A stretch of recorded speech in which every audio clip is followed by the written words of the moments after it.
Assalamualaikum warahmatullahi wabarakatuh. Perkenalkan, nama saya Nadine Yasinta Chandra Dewi dengan NIM G0024216 dari kelompok B9 atau 19 dengan asisten lab Mbak Zahra.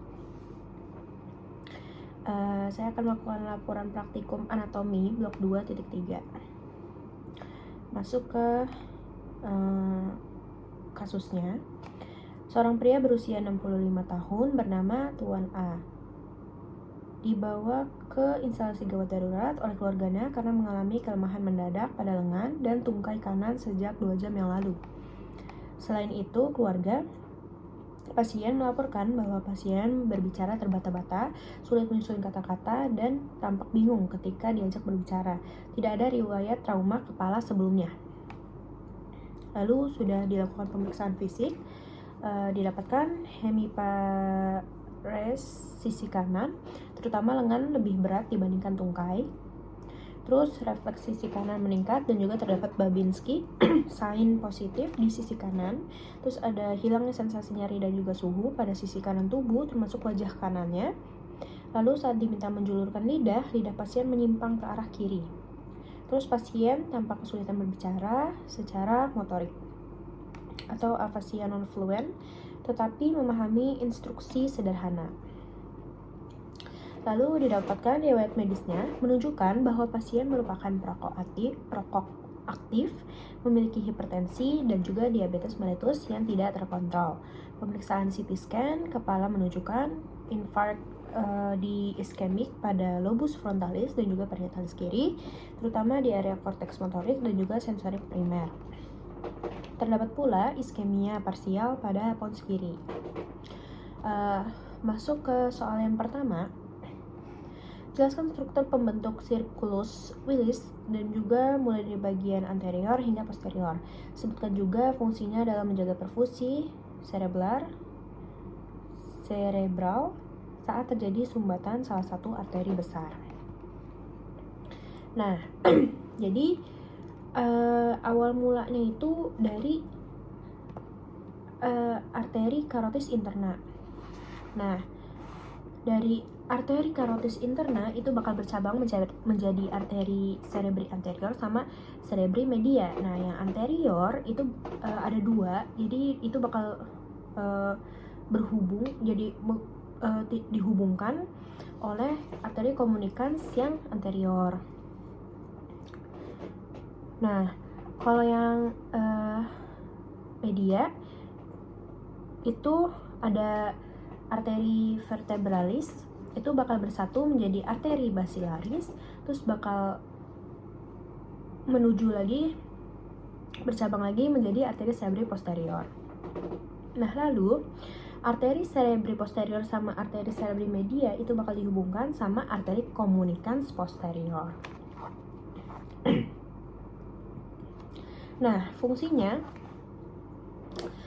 sendiri itu buat menyediain sirkulasi kolateral. Jadi buat kompensasi gitu kalau seakan-akan salah satu arteri besarnya itu kesumbat. Jadi itu pastiin buat otak tetap kayak dapat suplai darah yang cukup gitu. Nah, lalu kalau semisal arteri besar tersumbat, kayak misal arteri karotis interna kirinya kesumbat, circulus Willis itu bakal memungkinkan aliran darah itu jadi berlawanan arah gitu, jadi ke kanan, jadi melalui arteri communicans anterior. Ini kalau yang kanan, arteri communicans anterior terus bakal menghubungkan arteri cerebri anterior kanan dan kiri, terus darah dari arteri karotis interna kanan itu bisa masuk ke hemisfer yang kiri, jadi nyuplai korteksnya itu melalui arteri cerebri anterior yang kiri, kayak gitu. Jadi dapat suplai tetap, tapi walaupun itu semua gak sempurna gitu yang kesumbat tadi. Terus kalau yang sumbatannya berasal dari sistem posterior, jadinya arteri communicans posterior itu dapat nyalurin darah ke sistem anterior ke arteri cerebri posterior, terus bakal mempertahankan suplai ke lobus occipital sama batang otaknya, kayak gitu. Lanjut, pertanyaan kedua. Sebutkan dan jelaskan perbedaan antara tractus corticospinalis, dan juga tractus spinothalamicus, meliputi fungsi utama, titik awal dan akhir, lokasi penyilangan, sama letak relatif di medula spinalis. Nah, ini tractus corticospinalis dulu. Dia tuh fungsi utamanya tuh buat menyampaikan impuls motorik yang sadar dari korteks ke otot rangka. Nah, terus buat titik awal dan akhirnya, titik awalnya itu korteks motorik primer dan sekunder di area Brodmann ke-4 dan juga 6. Nah, habis itu yang akhirnya, titik akhirnya itu dari neuron motorik bawah di medula spinalis, cornu anterior. Untuk lokasi penyilangannya itu tuh jadi ada 2, tractus corticospinalis lateral sama yang anterior. Kalau yang lateral itu bakal nyilang di decussatio pyramidalis. Kalau yang anterior itu dia nggak menyilang di decussatio apapun, tapi bakal nyilang di commissura anterior medula spinalis yang setinggi segmen yang bersangkutan gitu. Terus letak relatifnya tuh kalau yang tractus corticospinalis yang lateral itu yang di kolumna lateral, kalau yang di anterior itu di kolumna anterior. Terus yang tractus spinothalamicus. Kalau yang thalamicus fungsi utamanya itu buat menyampaikan rangsangan sensori kayak nyeri, suhu, terus sentuhan, kayak sentuhan kasar ke otak kayak gitu. Buat titik awal dan juga akhirnya, kalau titik awalnya itu reseptor sensorik berupa ujung saraf bebas, terus kalau yang titik akhirnya itu korteks sensorik primer dari area Brodmann 3, 1 sama 2, terus melalui talamus. Nah, untuk apa lagi? Lokasi penyilangannya, dia itu menyilangnya tuh di segmen spinal, itu tempat masuknya serabut di commissura anterior medula spinalis, lalu bakal naik secara kolateral. Terus untuk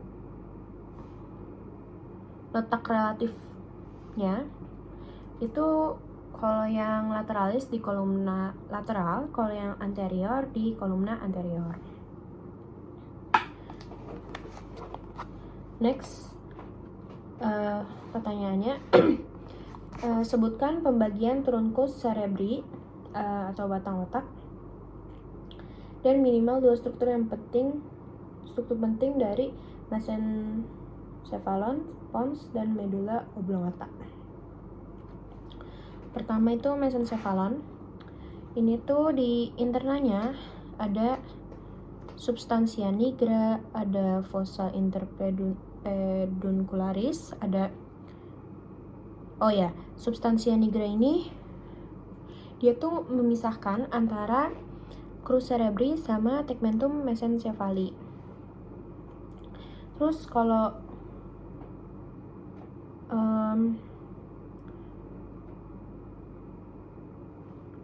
ada aqueductus mesencephali juga di sini di bagian tegmentum. Terus juga ada fossa interpeduncularis. Nah, ini tuh buat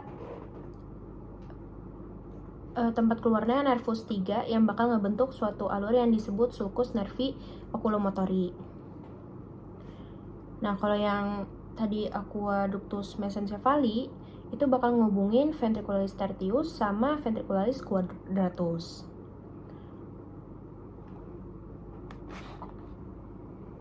Oke. Lanjut ke pons. Jadi di pons ini ada yang ventral sama dorsal. Kalau yang ventral itu pars basilaris pontis. Dia itu udah bentuknya kayak Patrick.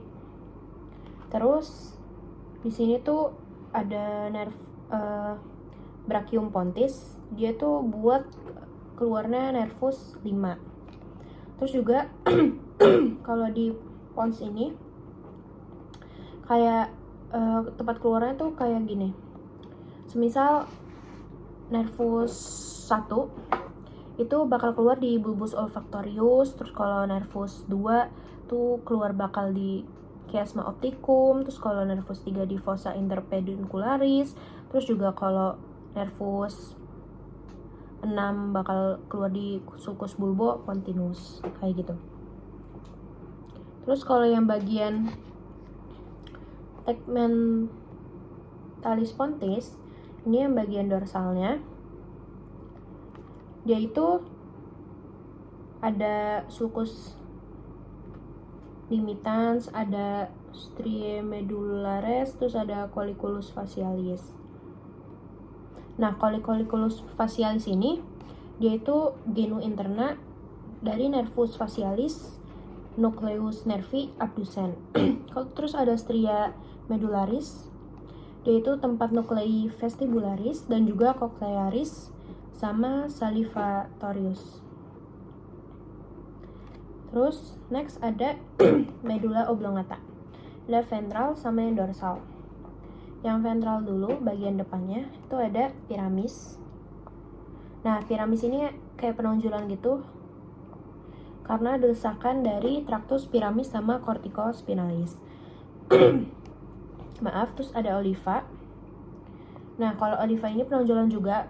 Kalau ini karena pendesakan dari nucleus olfarius yang inferior. Terus ada sulcus ventrolateral. Kalau dia itu bakal dilewati oleh nucleus nervi vagus. Terus ada decussatio pyramidum. Dia itu bakal memisahkan tractus sama tractus pyramidum. Terus lanjut ada yang dorsalnya. Kalau di dorsal ini bagian belakang, dia itu ada pusat vasomotor dari kardiorespi, itu trigonum nervus vagus, terus sama trigonum nervus hypoglossy.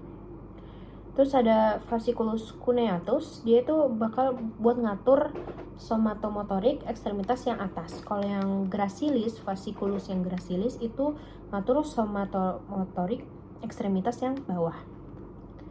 Seperti itu. Terus juga kalau yang sulcus posterolateralis, dia bakal dilewati sama nervus 9, 10 sama 11. Seperti itu. Terus lanjut pertanyaan keempat, yaitu jelaskan asal-usul nukleus dan fungsi dari 3 nukleus cranialis motorik murni, misalnya nervus 3, nervus 4, sama nervus 6, serta akibat lesi pada upper motor neuron sama lower motor neuronnya. Nah, kalau ini jadi ini tabelnya. Jadi asal nukleusnya kalau yang nervus 3 itu nervus oculomotor, asal nukleusnya dari nukleus nervi oculomotori. Dia itu fungsinya sendiri itu buat gerak otot mata, kecuali itu sama LR, terus buat elevasi kelopak sama pupil constriction gitu. Nah, buat lesi upper motor neuronnya, dia tuh jarang tampak jelas karena suplai bilateral, tapi bisa ada ptosis ringan atau deviasi mata. Buat lesi yang motoriknya, lower motorik neuronnya, itu ada ptosis, kelopak kejatuh, diplopia, penglihatannya ganda, strabismus lateral atau mata melirik keluar, pupil dilatasi atau mydriasis, refleks cahayanya juga hilang. Terus ada nervus troklear atau nervus yang keempat, dia tuh asalnya dari nucleus nervi troklearis. Nah, untuk fungsinya sendiri tuh dia tuh buat otot oblikus superior, jadi buat ngelirik bawah dalam gitu. Buat lesi upper motorik neuron dari nervus keempat, itu tuh jarang menyebabkan gejala karena suplai bilateral. Terus untuk lower motorik neuronnya itu kesulitan melihat ke bawah, terutama saat membaca atau turun tangga. Kompensasi dengan memiringkan kepala ke sisi sehat, kayak gitu. Terus yang terakhir itu nervus ke-6 atau nervus abducens. Dia asalnya dari nucleus nervi abducentis. Dia tuh fungsinya sendiri buat otot rectus lateralis atau melirik ke arah luar. Buat yang nervus 6, dia tuh lesi upper motor neuron. Motorik neuronnya deviasi mata ringan ke medial, jarang tampak gitu. Terus kalau lesi lower motorik neuronnya diplopia horizontal, terus tidak bisa abduksi mata. Terus strabismus medialnya tuh matanya menoleh ke arah dalam, kayak gitu. Lanjut. Soal kelima, jelaskan lokasi dan fungsi dari area Brodmann berikut ini. Area 4, area 1, 2, 3, area 44 sama 45, sama area 22. Jadi yang pertama itu area keempat. Ini di bagian sentral ya. Nah, di bagian sentral sendiri ini, yang area 4 itu lokasinya di gyrus praecentralis atau lobus frontalis.